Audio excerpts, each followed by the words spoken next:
throw my 2 cents in on, and that's backup cameras. And I've seen a few reviews on backup cameras.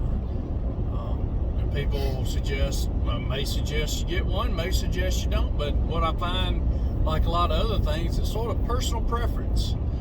But when we bought our first camper a couple years ago, it was a small 18-foot inside, maybe 22-foot long bumper pull, and they started talking about backup cameras, and I was like, oh wow, that's great, man, I bet that's the best thing ever.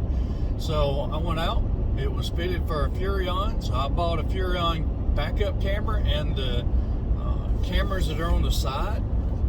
And what I found is, especially the cameras on the side of the camper, I very rarely ever used them. I mean, once the novelty of having them wore off, I don't know that I ever pulled them back up.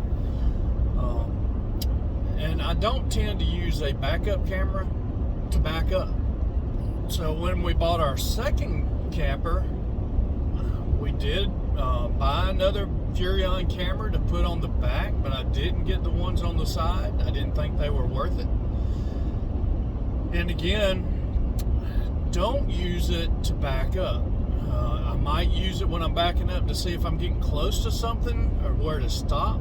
If I'm backing up, especially if Cecilia's not with me, I'll get a better idea if I'm going to hit something when I'm backing up. But I like to use my mirrors when I'm backing up, and only use the backup camera to know where to stop or get an idea where to stop. Now move on to our third camper, the one we're pulling now. It came with all 3 cameras. It came with the camera on the back and the 2 cameras on the side. Again, I don't use the camera much for backing up. I use my mirrors. I do use it to know where to stop when I'm backing up, but not to guide myself. But the one thing I do like, and I liked about the camera in the back of the trailer, what I like the best about it is when I'm going down the road and I'm passing somebody, I can look at that camera and I know when I've fully passed somebody so that I can move back over to the lane I was in. Again, that's my favorite thing about the camera, is to use it when I'm passing.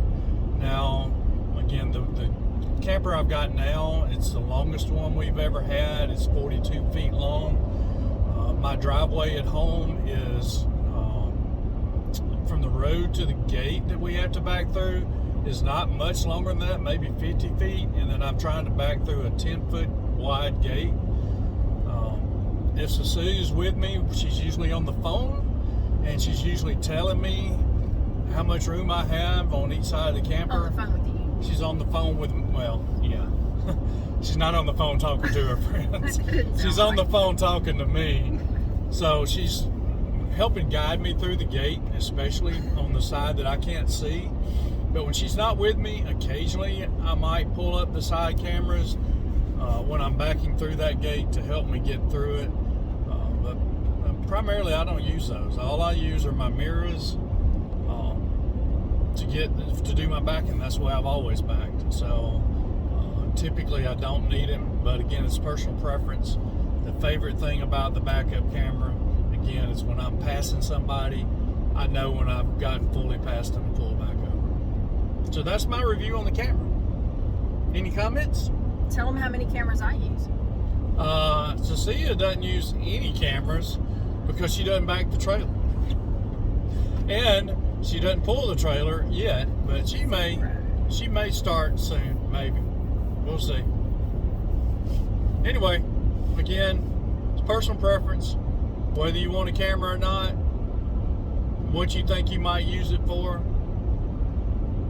I'm not saying this is not a good investment. I'm just saying you may wind up not using as much as you think you will.